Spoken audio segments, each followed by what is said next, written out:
Reto, Cabeção começaram lá na política, eu acreditei muito que vocês viessem para oxigenar o sistema.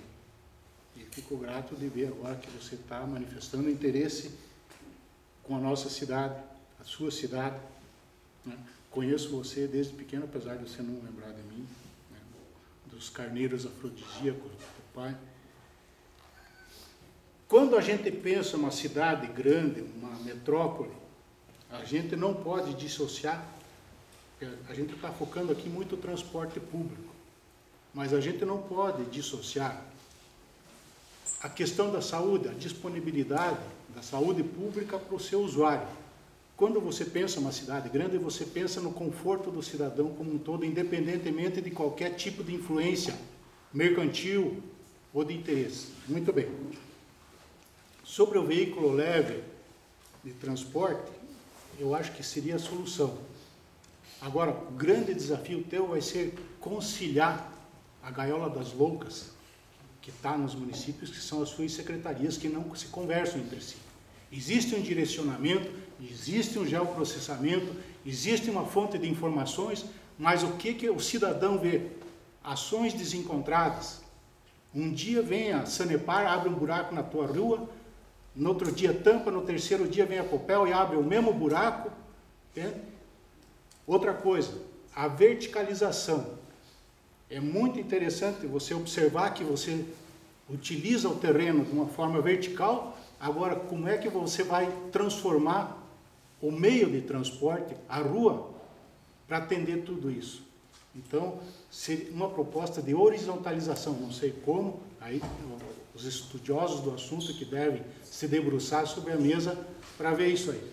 Mas eu acredito que o teu grande desafio vai ser conciliar as ações das castas que estão instaladas dentro da prefeitura. Só daí a gente pode pensar de uma forma organizada, de uma forma produtiva, o futuro da cidade. Muito obrigado, você tem razão. Primeiro, testemunho, né? Eu gosto de política, eu já nasci, eu faço isso no bom sentido, com uma paixão lúcida. É uma opção de vida que eu fiz. Já está advogando, só fazendo carreiro, eu fiz uma opção.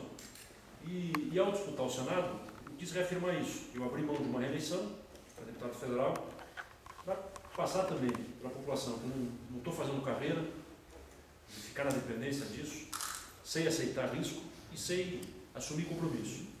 E aqui me entendo, não é nenhuma cobrança a quem quer que seja. Ou a gente entra no sentido sem ingenuidade, preservando certos princípios, ou a gente se desmoraliza. A gente não tem muito espaço para o erro, cada vez mais na política. A gente leva às vezes uma vida para ganhar respeito, para perder. Se fizer uma bobagem que seja bem feita, né? Que vai ser a última, a gente não tem muita... Perder a credibilidade na política é fácil, principalmente no momento que nós vivemos. Passou a eleição, também acabou não dando certo, mas fiquei em paz porque eu não fui candidato para ser secretário, sem desconsiderar ninguém. E nunca escondi a disposição de disputar a eleição na capital. É um processo que já demorou pouco tempo e já gerou muita briga partidária. Não se faz política sem pôr a mão na lama, para ser educado, como dizia o Sartre. Acho que quando ele está numa eleição de proporcional, vereador, deputado, a gente vai conseguindo levar, até com muita independência, tomando posições, sem criar grandes vínculos. Até porque a gente já identifica que compromisso que a pessoa defende, no bom e no mau sentido. Mas quando a gente vai para uma eleição majoritária, a gente está falando de uma composição. Quer dizer, uma composição com a sociedade, uma composição com a cidade, e por isso a qualificação e essa relação de confiança. Mas tem um mundo real da política, que são as chamadas coligações e composições. Então, a pergunta é, qual o preço que a gente vai pagar? A gente só vai saber depois também. Pode falar uma coisa aqui, e depois quando a gente vê a pessoa no governo, na presidência, na prefeitura, é o final que a gente vai poder avaliar. Então, esse é o primeiro ponto. É algo que preocupa muito e é algo que a gente vai ter que administrar até o ano que vem. Esta engenharia das composições. Não é que eu queira falar, não tem como antecipar. Não sou eu que não sei. Acho que ninguém pode hoje, com clareza, afirmar como é que vai se dar isso no ano que vem. E como é que os interesses da cidade vão se comportar. Sérgio, para ser objetivo, a nível nacional, nós temos em torno de 150 grandes doadores. A nível no estado, nós temos aproximadamente 80 grandes doadores. Em Curitiba, são 10 a 15 grandes grupos doadores. E depois tem todo o complemento. Então é isso que a gente vai ver como é que vai ser o comportamento o ano que vem. O segundo ponto, como é que dá esse comprometimento com os partidos? E qual que tem sido a lógica hoje? É a lógica no governo federal, for no governo do estado e de alguma forma na prefeitura. É ter maioria no legislativo. Então por isso que não vai ter fim esta sucessão de escândalo. Porque muitos governos tiveram a habilidade de conciliar esta composição, mas com quadros preparados. E quando eu falo quadro, não é para mistificar. O técnico aqui é muito bom, o político aqui é vagabundo ou vice-versa. Não é isso. Senão fica uma coisa autoritária. Achar que uma pessoa é melhor de tudo e vai apresentar a solução. Isso tem que mesclar. Mas cada vez mais a dependência do Congresso, a dependência da Assembleia e a dependência da Câmara. Por isso, quando eu falei aqui do prefeito e o presidente da Câmara face de uma mesma moeda, não pelo escândalo, não pela denúncia que está sendo investigada e um dia vai ter uma solução, mas pelo modelo, pela relação de dependência política. Mas isso tem um preço na composição. E o terceiro ponto, isso Curitiba está perdendo. Curitiba sempre teve uma característica de coordenação.